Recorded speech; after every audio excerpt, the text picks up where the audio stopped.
Imagine this. Nag-retire ka na sa crime world. Then suddenly, may pumatay sa kapatid mo. At ang mas nakakagulat, mga taong akala nilang hindi mo kayang galawin. Si Gi-jun, dating halimaw ng underworld, matagal nang nawala sa eksena. Tahimik na sana ang buhay niya. Pero isang bangkay ang nagbalik sa kanya. Pagkatapos mamatay ang kapatid niya, alam agad ni Gi-jun na may tinatago ang lahat.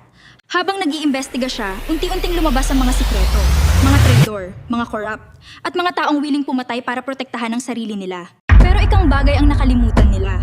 Hindi nila kalaban ng isang ordinaryong tao. Dating siya ang kinatatakutan ng buong underworld. At ngayon, hindi na siya naghahanap ng sagot. Naghahanap na siya ng mga responsible. No forgiveness, no negotiations, just revenge. Habang papalapit siya sa mastermind, mas dumadami ang kalaban. Mas madugo, mas brutal, mas delikado.